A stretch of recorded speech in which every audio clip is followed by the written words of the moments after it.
যাই হোক, আমরা চলে যাব এবার দিনারের কাছে এবং তার একটা ঘটনা শুনবো। আরো 3 জন অতিথি আছে এখনো বসে, সুতরাং আরো অনেকগুলো ঘটনা আমরা আজকে পড়বো, কিছু জিনিস হয়তো প্লেও করবো। সো আমাদের সাথে থাকতে হবে, একটু কষ্ট করে জেগে থাকতে হবে রাত পর্যন্ত।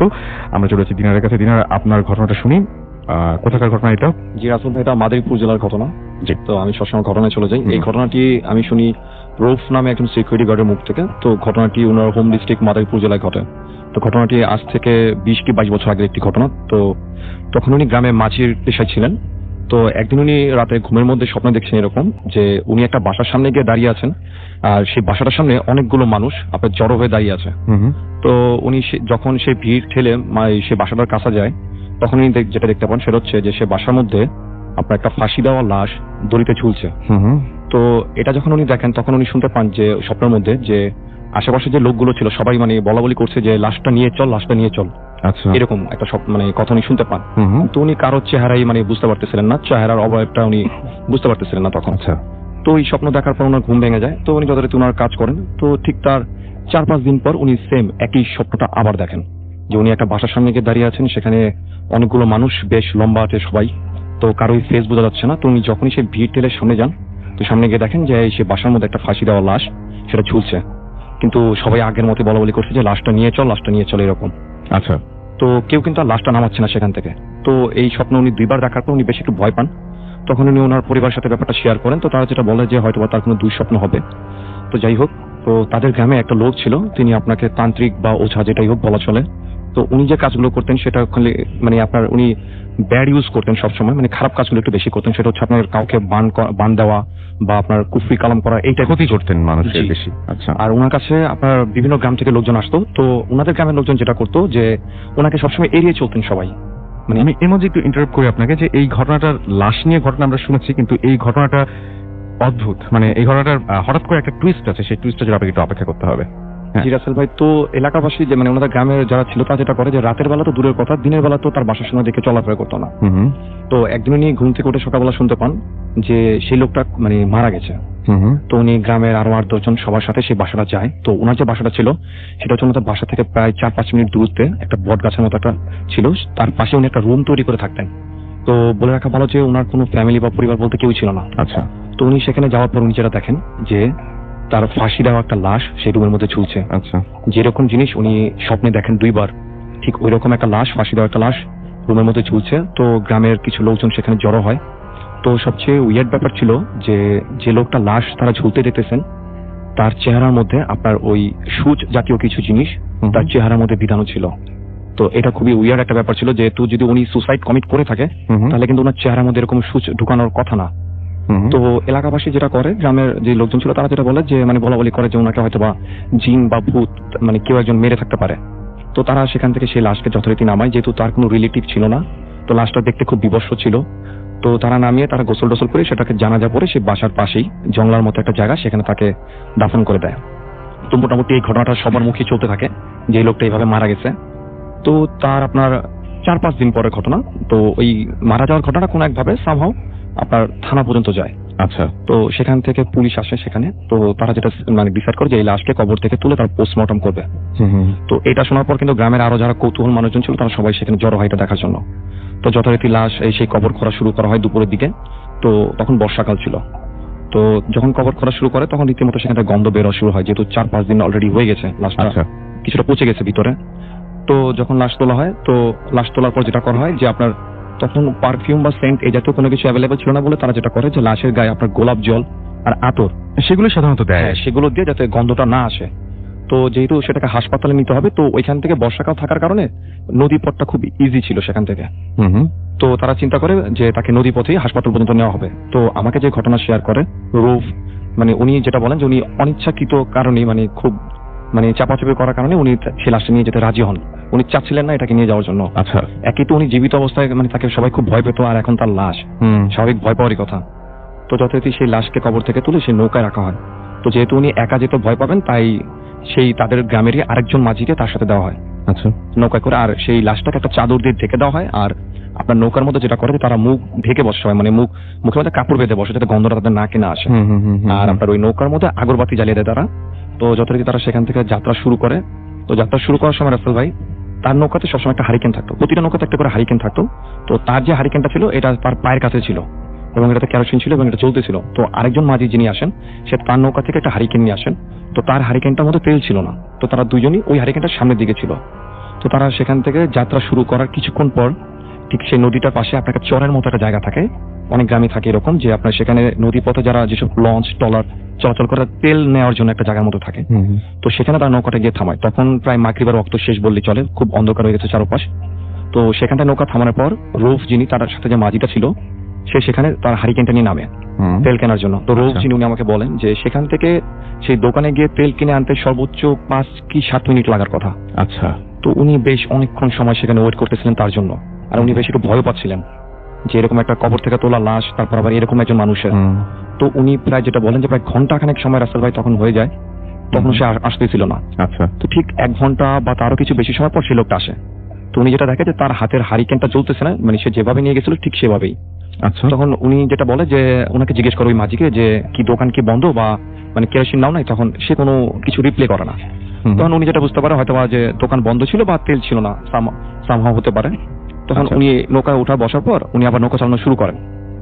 তো সেখান থেকে কিন্তু তারা আবার নৌকা চালানো শুরু করেন হাসপাতালের উদ্দেশ্যে। প্রায় 15-20 মিনিট পার হয়ে যায়, তার রৌফ যিনি তিনি নৌকা চালাচ্ছিলেন।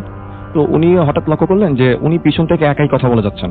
তো তার সাথে যে মাঝিটা ছিল সামনে বসা, সে তার কোনো কথা কোনো রিপ্লাই দিচ্ছে না, ইভেন তার সাথে কোনো কনভারসেশনও সে মানে অংশগ্রহণ করতেছে না। তো ওনার কাছে ব্যাপারটা একটু আজব লাগে। তো উনি একটা সময় লক্ষ্য করলেন যে সামনে যে মাঝিটা বসা ছিল সে মানে হঠাৎ মানে কিছু একটা খোঁজাখুঁজি করা শুরু করলো। এই নৌকার মধ্যে যে কাঠের পাটাতন যেটা দেওয়া থাকে সে ওদিকে কিছু খোঁজাখুঁজি করা শুরু করছে। তখন ওনার কাছে ব্যাপারটা একটু অস্বাভাবিক লাগে। তখন উনি বলতে থাকে যে তুমি কি খুঁজতেছো, মানে নড়াচড়া করো না, ঠিক মতো বসে থাকো। যেহেতু উনিও একজন মাঝি, উনিও জানেন। তখন উনি দেখলেন যে মানে সে খুব পাগলের মতো করে লাশের গায়ে যে চাদরটা ছিল সে টান দিয়ে লাশের উপর থেকে সরিয়ে ফেলে। তো এটা দেখে ওনার কাছে ব্যাপারটা খুব একটু মানে অস্বাভাবিক লাগে। তো তখন মানে গন্ধটা আরেকটু মানে বেড়ে যায়। আচ্ছা। তখন উনি একটু বিরক্ত হন, আবার একটু মানে অস্বাভাবিক লাগতে থাকে ওনার কাছে যে মানে ব্যাপারটা কি ঘটতেছে তার সাথে। তো রাসেল ভাই ওই সময় উনি যেটা ফেস করেন মানে সেটা বলেন যে উনি ওনার লাইফে কখনো এরকম মানে কারো মুখে শুনেন অনেক এবং জীবনে কোনোদিন দেখেননি। সেটা হচ্ছে যে তার সাথে যে মাঝিটা ছিল সে জাস্ট সেই লাশটা যেটা ছিল, যে কাফন পরিত যে লাশটা ছিল, সেই লাশটার হাত ধরে মনে হলো যে সে একটা টান দিল, তার নিজের দিকে পুল করলো, মনে হলো যে সেই লাশটা তার সাথে সেই নৌকার মধ্যে উঠে দাঁড়িয়েছে। এটা উনি নৌকা চালাচ্ছেন আর দেখছেন এই জিনিসটা। তো এটা দেখার পর আসলে উনি পুরো একেবারে থমকে মানে বরফের মতো হয়ে যান যে উনি এটা কি দেখতেছেন। 2 জন মানুষ নৌকার মধ্যে দাঁড়িয়ে আছে, তার মধ্যে একজন হচ্ছে হলো সেই লাশটি তার সাথে উঠে দাঁড়িয়ে আছে। জি। তারপরে যে লাশটি উনি হাসপাতালে নিয়ে যাচ্ছেন। তারপর উনি যেটা দেখলেন যে তারা 2 জন নৌকা থেকে মনে হচ্ছিল যে পানিতে ঝাঁপ দিলে যেমন হবে ঠিক ওই রকম না, মনে হচ্ছে ঠিক নৌকা থেকে নেমে গেলেন তারা, মানে শুকনো কোনো জায়গায় নেমে গেলে যেরকম হবে এবং ভ্যানিশ হয়ে গেলেন। তো এটা দেখার পর আসলে তার আর কোনো কিছু মনে নেই। তো তার যখন সেন্স ফিরে উনি যে মানে নিজেকে যেখানটা আবিষ্কার করেন সেটা হচ্ছে সেই দোকানটা, যে দোকানটা তারা মাঝখানে রেখে যান তেল কেনার জন্য। বাট এতটুকু জায়গা কিন্তু তারা এই জায়গার থেকে কিন্তু আরো অনেক দূর চলে যান নৌকা চালিয়ে উনি যেটা বলেন। তো উনি তাদের মুখে যেটা শুনেন যে তাকে নৌকার মধ্যে সেন্সেস অবস্থায় পাওয়া যায়, আর লাস্টে যে জায়গাটা ছিল তাকে ঠিক সেই জায়গাটাই পাওয়া যায়। আর তার সাথে যে মাঝিটা ছিল তাকে আর জীবিত উদ্ধার করা যায়নি। তার এই জায়গাটাই সবচেয়ে অদ্ভুত, মানে তাকে পাওয়া যায় যে এখানে তেল কিনতে যাবে সেই জায়গায়, লাশটার কোনো হদিসই মেলে নাই। মাঝিকে কোথায় পাওয়া যায়? মাঝি সেই লাশের যে জায়গাটা ছিল নৌকার মধ্যে সেই জায়গায় সে সেন্সেস উপরে ছিল। মাঝি সেই জায়গায় সেন্সলেস হয়েছিল। তার মানে মাঝি কি দেখেছিল লাশটাকে? মাঝিও না, মাঝি দেখেনি রাসেল ভাই। যে তার সাথে যে মাঝিটা ছিল তাকে কিন্তু উপর করে মাটিতে মানে পুঁতে রাখা হয়। 3 জন মোটমাট ছিল। তার মানে একজন যে তেল আনতে গিয়েছিল তাকে হচ্ছে চরের মধ্যেই মেরে ফেলা হয় এবং লাশটাকে উঠতে দেখা হচ্ছে মনে হয় এই 2 জন। আর যে রূপ নিয়ে একজন আসে, 2 জনই হয়তো সেন্সলেস হয়ে গেছে, কিন্তু একজনকে খুব রহস্যজনক ভাবে সেই তেলের দোকানের সামনে পাওয়া যায়। কিন্তু তেল আনতে গিয়েছিল আসলে অন্য একজন লোক। জি, তাকে কিন্তু আর পাওয়া যায় না, তাকে ডেড বডি পাওয়া যায়। তার রূপ নিয়েই আরেকজন আসে তার নৌকায় উঠে, ওনারা যেটা বলেন। তো তারপর থেকে উনি মাঝির কাজ ছেড়ে দেন, আর ওনাদের গ্রামে যেটা সবাই বলে যে তাকে নাকি জিনে নিয়ে গেছে, এটা অনেকেই বলে থাকে। ওকে, এই ছিল আসলে আমার ঘটনা। আপনি কোথা থেকে এসেছেন তারপর সেটা বলবেন, তারপর আপনার ঘটনা। ধন্যবাদ রাসেল ভাইয়া। আমি আশিকুর রহমান রাফি, আমি এসেছি ঢাকার হাজারীবাগ থেকে। ওকে, আমার ঘটনাটা প্রায় 10 বছর আগের। তখন আমি ক্লাস 2 কি 3 তে পড়ি। কোন এক কারণে আমি, আমার বাবা, আমার চাচা 3 জনের গ্রামে যাওয়া হয়। আমাদের গ্রামের কথা বলে, আমাদের গ্রামের বাসায় একটা সাইডে একটা বাসা আছে, যে এরকম বাসাটা মাটির দোতলা। আমরা জিনিসটা তো মানে আমরা অভ্যস্ত না জিনিসটা, সেরকম আমরা মাটির একতলা দেখি, সেটা হচ্ছে মাটির দোতলা। নিচের ঘরটাও মাটির, উপরের ঘরের দেয়ালটাও মাটির, পুরো মাটির। এটা অন্যভাবে বানানো। এটা প্রায় 19th সেঞ্চুরিতে বানানো। মানে আপনি বলতে এটা অনেক দিন হয়ে গেছে, অনেক দিন হয়ে গেছে জি। এবং এখনো পর্যন্ত সেই জিনিসটা অক্ষতই আছে। অক্ষত আছে, কিন্তু মানে গত কয়েক বছর আগে শুনেছি সেটা মানে একদিকে ভেঙে গেছে কোনোভাবে ওকে জিনিসটা। হুম। যেটাই হোক, ঘটনা যাই, সেটা হচ্ছে ওখানে যাওয়ার পর দেন আমরা যখন রাতে স্টে করবো সেখানে, দেন আমি তখন আবদার করলাম বাবার কাছে যে আমি ওই ঘরটাতে থাকবো। আচ্ছা দেন সবাই বললো ওই ঘরটা অনেকদিন কেউ থাকে না, কিন্তু না বলতেছে থাক, সব করেছে থাকি, পয়সা করে দাও কোনোভাবে। হুম হুম। মানে সবাই একটু ইতস্তত করছিল আর কি, থাক কোনো একটা হ্যাঁ কারণে। কোনো একটা কারণে। হুম হুম। দেন আমি বললাম না অনেকদিন হয়ে গেছে, সমস্যা নেই, পয়সা করে দাও থাকি। দেন আমরা ওই ঘরটাতে রাতে স্টে করি। তখন ঠিক রাত 2:30 হুম হুম। এই সময়। এর দেন মধ্যে আপনারা ঘুমিয়েও গেছেন একদম পুরো। হ্যাঁ প্রায় ঘুম, হ্যাঁ হ্যাঁ। এই অবস্থা, আমি ঘুম, সবাই Right. ঘুম। দেন হঠাৎ করে আমার ঘুম ভাঙে, হুম হুম। বিড় করে কথা বলার আওয়াজে। আচ্ছা কথা বলার আওয়াজে ঘুম ভাঙে। আমি দেন আমি পিছনে সেট আপটা বলি, আমি ছিলাম মাঝখানে, আমার কাকা দেয়ালের সাইডে, আমার বাবা বাইরের সাইডে। আচ্ছা যখন আমার ঘুম ভাঙে তখন আমি দেখি যে আমার বেডটা জাস্ট একটা সাইড থেকে, হুম হুম। একটা কর্নার থেকে প্রায় ফুটখানেক উঁচু হয়ে আছে, মানে উঁচু হয়ে আছে? উঁচু হয়ে আছে। আচ্ছা। বেডটা ঢালু। হুম হুম। জিনিসটা আমার কাছে একটু আনইউজুয়াল লাগে, কেন? আর আমি আমার পাশে থাকে, বাবাকে দেখি বাবা আছোয়া হয়ে পায়ের দিকে তাকিয়ে কথা বলছে কারোর সাথে। আপনার বাবা? হ্যাঁ, বাবা কথা বলছে এবং জিনিসটা আর্গুইং পর্যায়ে। খুবই উইয়ার্ড একটা ব্যাপার যে আপনি শুয়ে ঘুম থেকে উঠে দেখলেন যে আপনার বাবা নিচু হয়ে তাকিয়ে কারোর সাথে কথা বলছে। জি। ওকে। মানে আর্গুই করছে কারোর সাথে, এরকম আচ্ছা। টাইপের কথা বলার টোনটা। হুম হুম। দেন আমি একটু ইন্টারেস্টেড হয়ে আমি যখন আব্বুকে জিজ্ঞেস, আব্বু কি হয়েছে এদিকে? আব্বু বলে চুপচাপ শুয়ে থাকো, আচ্ছা ঝাড়ি সুরে একটু ফিসিস করবো, চুপচাপ শুয়ে থাকো, উঠবা না। আমার কাছে তো আরো অবাক লাগে, কেন আমাকে শুয়ে থাকতে বলতেছে। আমি তখন আব্বুর উপর দিয়ে ভর দিয়ে তাকাই, তখন যে জিনিসটা দেখি সেটা হচ্ছে প্রায় 1.5 থেকে 2 ফুটের মতো হুম হুম। একজন মানুষ। মানুষ। হুম হুম। একজন মানুষ, লোকটা বৃদ্ধ, তার গেট আপ হচ্ছে আলখেল্লা পরা, সাদা, পা পর্যন্ত ঢাকা, দাড়ি অনেক লম্বা, হুম হুম। মাথায় টুপি, ফর্সা, অনেক ফর্সা, আচ্ছা। আর চোখগুলো একদম টকটকে লাল। হুম হুম। সে খাটের একটা পায়া ধরে জাস্ট উঁচু করে রেখেছে। এই জন্যই খাটটা একদিকে উঁচু হয়ে আছে। ওকে। জিনিসটা একটু উইয়ার্ড। হ্যাঁ বুঝি। ভয়ানক যারা একটা এখন weird। যারা এখন ঘরের মধ্যে বসে শুনছেন, যারা এখন মনে করছেন যে ভূত এফএম শেষ হবার পরে একটা টানা ঘুম দিবেন, এবং তারা যদি হঠাৎ করে ঘুম ভেঙে উঠে, যদিও ভূত এফএম অনেক দেরি করে শুরু হয়, তারপরে ঘুম ভেঙে উঠে যদি দেখেন যে খাটের একটা কোণা উঁচু হয়ে আছে, এবং আপনি যদি একাই ঘুমিয়ে থাকেন, উঠে যদি দেখেন যে ওই কোণাটা উঁচু করে রেখেছে কোনো একজন 2 ফুট সাইজের মানুষ। ওকে, তারপরে কি হলো? আর রুমের এনভায়রনমেন্টটা এমন ছিল, এনভায়রনমেন্টটা যে অনেক ঠান্ডা, হুম হুম। প্রচন্ড ঠান্ডা। দেন আমি তো এটা দেখার পর বাবা খেয়াল করে আমি উঁচুতে দেখছি জিনিসটা, হুম হুম। দেন আমাকে জাতা দিয়ে নিচে বসিয়ে দেয়, জোর করেই শুয়ে দেয়, জোর করে শুয়ে দেয়। তারপর এর মধ্যে আমার চাচা ঘুম থেকে উঠে যায়। হুম হুম। উঠে উনিও দেখে তো উনি মানে অনেক পিক আউট করে। হুম, দেখার পর খুবই স্বাভাবিক। পিক আউট করে তিনি দৌড়ে দোয়া পড়া শুরু করে, লাফ দিয়ে বিছানায় বসে যায়। এর মধ্যে বিছানাটা ধুপ করে পড়ে যায়, রুমটা আরো ঠান্ডা হয়ে যায়, এক সাইড থেকে হুড়মুড় করে বাতাস আরো ঠান্ডা হয়ে যায়। দেন বাবা বলে তুমি এটা কি করলা? আমার চাচাকে জিজ্ঞেস করে তুমি এটা কি করলা? চাচা বলে এটা কি ছিল? বলে কিছু ছিল না, তুমি ঘুমাও। চাচা বলে না আমি এখানে থাকবো না। তো চাচা বলে না তুমি ঘুমাও, ঘুমায় থাকো। দেন আব্বু সবাইকে জোর করে ঘুম পাড়ায় রাখলো। কোন মাস ছিল এটা? এটা মোটামুটি গরমের দিনই। গরমের দিনই। বাহ, টাইমও মিলছে। হ্যাঁ। আচ্ছা যাই হোক, তারপরে?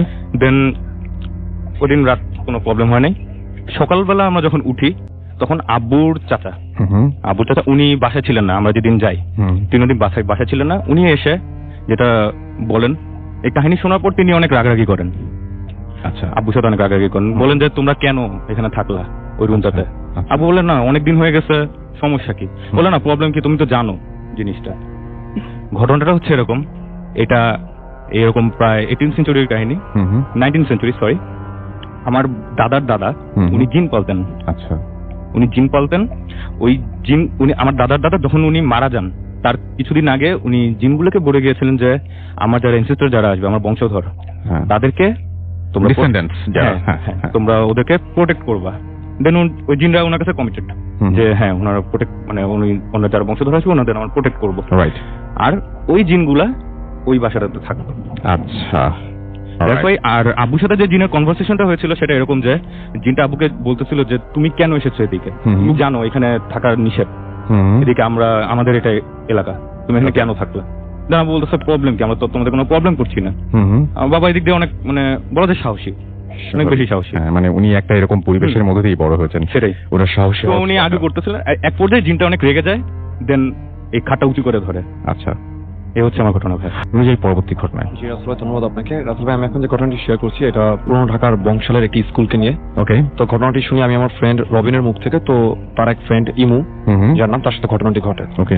তো ইমু আর তার এক ফ্রেন্ড হচ্ছে আজহার, তারা দুজনেই সেই স্কুল থেকে পড়াশোনা শেষ করে বের হয়। তো পড়াশোনা শেষ করার পর তারা সেই স্কুলেরই বাচ্চাদের ক্লাস নিতেন। তো কোনো একদিন আপনার ফ্রাইডেতে সেই স্কুলে একটা প্রোগ্রাম ছিল, তারা যাদের ক্লাস নিতেন তাদের। তো বৃহস্পতিবার দিন সময়, তো বিকেলের দিক দিয়ে ইমু আর আজহার নামে দুজন আর ওই ক্লাসে কিছু বাচ্চারা মিলে ওই ক্লাসরুমটাকে সাজাচ্ছিলেন। তো ক্লাসরুমটা ছিল স্কুলের মূল ভবনের 2য় তলায়। আচ্ছা। তো তখন স্কুলের গেটটা বাইরে দিয়ে লাগানো ছিল, শুধুমাত্র তারাই ছিল, আর কেউ ছিল না স্কুলে।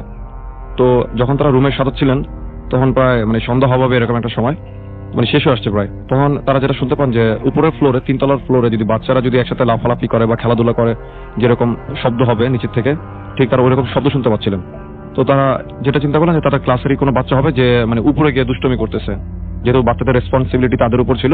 তো ইমু যিনি, উনি যেটা করেন যে উনি ওনার ফ্রেন্ড আজহারকে বলেন যে তুই এক কাজ কর, বাচ্চাদের নিয়ে থাক, আমি গিয়ে দেখে আসি উপরে কি হচ্ছে, কারণ নাহলে দুজনে গেলে বাচ্চারা ভয় পেতে পারে।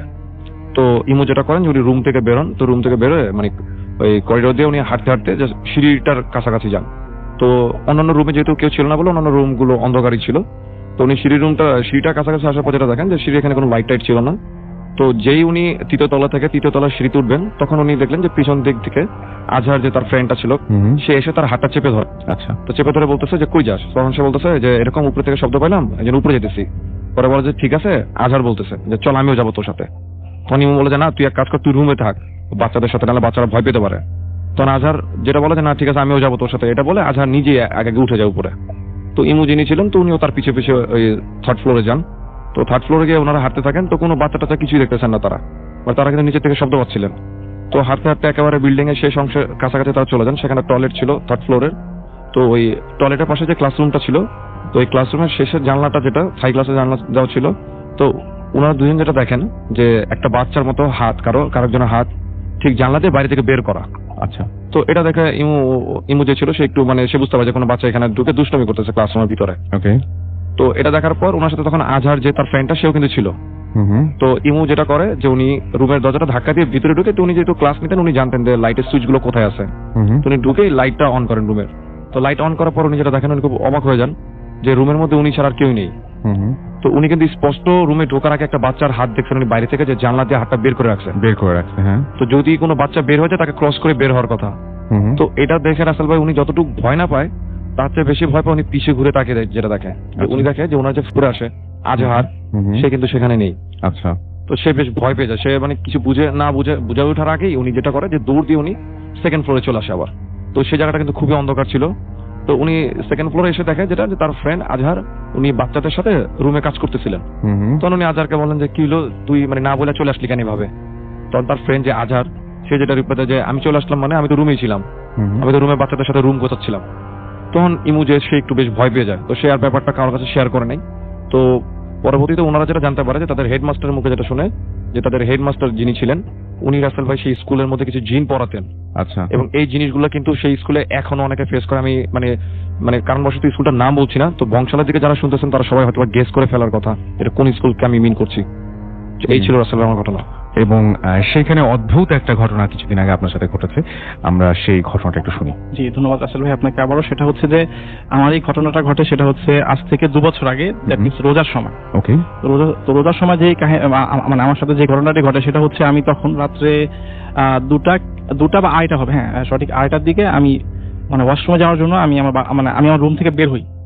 তো বের হওয়ার পরে আমি দেখলাম যে আমাদের এখানে একটা বাচ্চা ছেলে, যেহেতু আমাদের তালগাছে দেখলাম যে একটা বাচ্চা ছেলে 8 কি 9 হবে। তো ও একটি আপনার আসন যাকে বলে এরকম একটা আসন দিয়ে সে বসে আছে। তো জিনিসটা আমার কাছে অদ্ভুত লাগলো যে এইখানে এত রাতে একটা বাচ্চা তালগাছের নিচে। হ্যাঁ তালগাছের নিচে। হ্যাঁ। তো যথেষ্ট অদ্ভুত লাগলো, একেবারে তালগাছের নিচেই বসে আছে। তো আমি তাকে আমাদের গেটটা খুলে আমি তাকে জিজ্ঞাসা করলাম, এই কে তুমি, এইখানে এত রাতে তুমি কি করতেছো? তো সে আমার কোনো কথার উত্তর দিচ্ছিল না, সে জাস্ট চুপ করে বসে আছে। তো বসে থাকার পরে আমি তাকে আবারও কোশ্চেন করলাম, এই কে তুমি, এখানে তুমি কেন আসছো, তুমি কোথায় থাকো? তখন সে বললো আমি এইখানেই থাকি। তো এই কথা শুনে আমি বেশ অদ্ভুত এবং খুব অবাক হলাম যে আমার জন্মটা এখানে, আমি এখানে ম্যাক্সিমাম বলতে গিয়ে আমি এখানে সবাইকে চিনি, এই ছেলেটাকে আমি এটা কখনো দেখিনি, এখানে কখনো দেখিনি। তো আমি তাকে বললাম তুমি এইখানে থাকো, তুমি এটা কেমন কথা? তো বললাম তুমি কিভাবে আসলে, যেহেতু আমাদের এখানে রাসেল ভাই খুব সিকিউরিটেড একটা এলাকা, তো এখানে আমাদের বেশ সিকিউরিটি দিয়ে রাখা হয়। তো এখানে মানে বহিরাগত প্রবেশ একেবারেই নিষেধ, একেবারেই নিষেধ। তো সেখানে হচ্ছে যে আমার যতটুকু জানার মধ্যে যেখানে সে ঢুকতে পারবে না। তো আমি তাকে বললাম তুমি কিভাবে আসলা, তোমাকে কে আসতে দিছে? তো সে বলল আমাকে কেউ আসতে দেওয়া লাগে না, আমি সব জায়গায় যাইতে পারি। তখন আমি মানে বেশ অবাক হয়ে গেলাম, অবাক হয়ে আমি তাকে খুব মানে রেগে গেলাম তার প্রতি, যে আমি এতগুলো কোশ্চেন করছি, সে আমাকে জাস্ট দু একটা অ্যান্সার দিতেছে, কথাও বলতেছে না ঠিক মতো। দেন আমি তাকে বললাম যে তুই দাঁড়া, আজ তোর খবর আছে, তোর মাইরে ফেল, এরকম একটা কথা আমি তারা বললাম। তখন কিন্তু রাসেল ভাই আমার ভিতরে যে কোনো হরর মানে কোনো একটা মানে হরর কিছু কাজ করতেছিল না।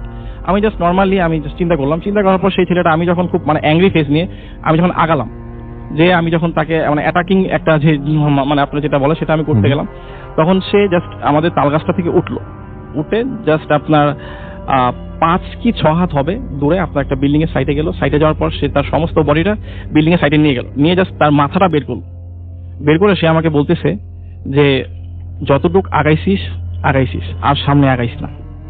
তো রাসেল ভাই আমি তখন তার কাছ থেকে জাস্ট 7 কি 8 বা 10 হাত দূরে হবে। তো তখন আমার মনে হলো কেউ আমাকে বলতেছে না কি, মানে তখন আমার সম্পূর্ণ সেন্স ফিরে আসলো আমি কোথায় যাইতেছি। এত রাতে এখানে আমি আপনাদেরকে লাস্ট এপিসোডে বলছি যে আমাদের এখানে রাত 10টার পরে কেউ একটা আসে না, কেউ তেমন একটা আসে না। তো সেইখানে এই বাচ্চা ছেলে একটা, এটা তো মানে ইম্পসিবল, একেবারেই পসিবল না যে এত রাতে একটা বাচ্চা ছেলে রাত 8টার দিকে একটা তাল গাছের নিচে বসে থাকবে, এটা তো মানে পসিবল না, সম্ভব না সেটা। হ্যাঁ, তখন আমি মানে চিন্তা করলাম যে এ কি আসলে মানুষ না অন্য কিছু। দেন আমি আসলে তখন মানে খুব ভয় বলতে কি রাসেল ভাই আমার ঘাড়ের লোম যদি মানে যাকে বলে ঘাড়ের লোম পর্যন্ত দাঁড়ায় গেছে। তো আমি চিন্তা করলাম যে আমি যে ভয় পাইছি এটা তাকে বুঝতে দেওয়া যাবে না, কোনো মতেই বুঝতে দেওয়া যাবে না, তাহলে হয়তো আমার বিরাট বড় ক্ষতি হয়ে যেতে পারে। দেন আমি চিন্তা করলাম যে আমি আসলে খুব স্বাভাবিকভাবে তাকে বললাম যে আজ তোরে ছাইড়া দিলাম। এই একটা কথা বলে আমি সোজা বাসায় চলে আসলাম। চলে আসার পর আমি নর্মালি বাতি আর অফ করিনি, বাতি জ্বালিয়ে সেটাতে আমি ঘুমাইলাম যেহেতু রোজার রাত। তো তারপর রাত 3টার দিকে আপনার খাবারের জন্য আপনার যেটাকে বলে আপনার সাইলেন্ট বা অ্যালার্ম মানে বাজা হলো। বাজার পর আমি যথারীতি আপনার সেহরি করলাম। সেহরি শেষ করে আমি আমার একটা ফ্রেন্ড আছে নাম হচ্ছে রাকিব। তো ও আমার বাসার সামনে আসলো, আমাকে ডাক দিল, কল দিল। তো আমি তখন ওর সাথে বেরোলাম। বেরোর পর ও দেখলো যে আমি মানে আমার চেহারাটা বেশ মানে ভয়ার্থ একটা চেহারা, হ্যাঁ, মানে একটা মানুষ বেশ ভয় পেলে যে একটা অবস্থা হয় আমার চেহারা ঠিক সেই একটা অবস্থাতে আছে। তো আমাকে বললো যে দোস্ত তোর কি হয়েছে, তোর চেহারাটা এরকম লাগতেছে কেন? তো আমি ওরে বললাম যে দোস্ত যা হয়েছে তুই চুপ থাক, তুই চুপ থাক, তো আমার সাথে চল। তো দেন ও আমার সাথে গেল। যাওয়ার পর হচ্ছে কি আমি আমাদের যেহেতু বললাম সিকিউরিটি আছে, তো আমি সিকিউরিটিকে তাকে জিজ্ঞাসা করলাম যে ভাই আমাদের এখানে রাত 10টা কি 12টার দিকে কোনো বাচ্চা ছেলে কি ঢুকছিল? তো সে বলছে না তো ভাই। আমি বললাম ভাই রাত্রে 12টা বা এই টাইমে কোনো বাচ্চা ছেলে ঢুকছে? সে বলছে না ভাই আজকে রাত্রে 12টার পর কেউ ঢুকে নাই। আমি বললাম ভাই আপনি কি শিওর? সে বলছে হ্যাঁ আমি 100% শিওর কোনো বাচ্চা ছেলে ঢুকে নাই। দেন আমি তাকে আরেকটা কোশ্চেন করলাম যে তাহলে কি রাত্রে 2:30টার পরে ফজরের আগে এই সময় কোনো বাচ্চা ছেলে বের হয়েছে? তো সে আমাকে তখনও কনফার্ম করলো যে না ভাই এই টাইমে কোনো বাচ্চা ছেলে বের হয়নি। তো ভালো কথা, তো আমি ফজর নামাজ পড়লাম। নামাজ পড়ার আমি যেহেতু আগেই বলছিলাম যে আমাদের মসজিদের যে ইমাম সাহেব উনি যথেষ্ট পরহেজগার একজন মানুষ, তো ওনার বাসাটা আমার বাসার থেকে একেবারে বাসার কাছেই ছিল। তো ওনাকে আমি নামাজ পড়ে বললাম যে হুজুর এই ব্যাপার, আমাদের কিছু বড় ভাই ছিল, তো তারাও ছিল তো থাকার পর আমি বললাম হুজুর রাত্রে 2:30টার দিকে এই একটা প্রবলেম আমি ফেস করছি, এটা আসলে আমি বুঝতেছি না, আমি তো খুব মানে ভয়ে আছি। তখন উনি বললো এটা কি রাত 2:30টার দিকে? আমি বললাম হ্যাঁ ঠিক রাত 2:30টার দিকে। তো উনি আমাকে যেটা বললো যে হ্যাঁ রাত 2:30টার দিকে আমার এইখানে একটু বলতে হবে হুজুরের বাসাটা হচ্ছে রাসেল ভাই আপনার চারপাশে দেয়াল উপরে টিন। উনি বলতেছে যে রাত্রে ঠিক 2:30টার দিকে এরকম একটা সময় আমার টিনে কে জানি দৌড়াদৌড়ি করতেছিল। আমি স্পষ্ট বুঝতে পারছি। তো আমি বললাম হুজুর এই ব্যাপার। হুজুর কিছুক্ষণ চিন্তা করার পর হুজুর আমাকে বলতেছে আসলে তুই যা দেখছিস ও একটা ভালো একটা জিন ছিল, ও বাচ্চা জিন, ওর বয়স হচ্ছে 250 বছর। হ্যাঁ, তো ও তোকে কোনো ক্ষতি করে নাই, ভালো কথা। কিন্তু এখানে একটা মজার বিষয় হচ্ছে উনি আমাকে বলতেছে যে এরপর যদি কখনো তোর সাথে দেখা হয় তুই একটু ওনাকে মানে ওনার কাছে মাফ চেয়ে নিবি, যে দেখেন আপনি যে মানুষ না এটা তো আমি বুঝতে পারিনি, আমি তো আসলে আপনার সাথে অ্যাজ ইউজুয়াল নর্মাল মানুষ হিসেবে ভেবে আমি মানে এইভাবে রেগে গেছি যে এখানে আপনি হুট করে চলে আসছেন, কিভাবে আসছেন, এটা তো পসিবল না। তখন আমি আসলে হুজুরকে বললাম যে ঠিক আছে হুজুর ইনশাআল্লাহ যদি আমার সাহস থাকে তখন মানে ওই সিচুয়েশনে বলার মতো তাহলে ঠিক আছে আমি বলবো। তো পরে আমি হুজুরকে কথা বলে চলে আসলাম। পরে এরপরে আলহামদুলিল্লাহ রাসেল ভাই আমি কখনো ওনাকে দেখিও না, আর আমার সাথে কথা বলার কোনো দরকার হয় সমস্যা হয় না। এই ছিল রাসেল ভাই আমার স্টোরি। ধন্যবাদ আপনাকে ও রেডিও ফুর্তির সমস্ত লিসেনারদের।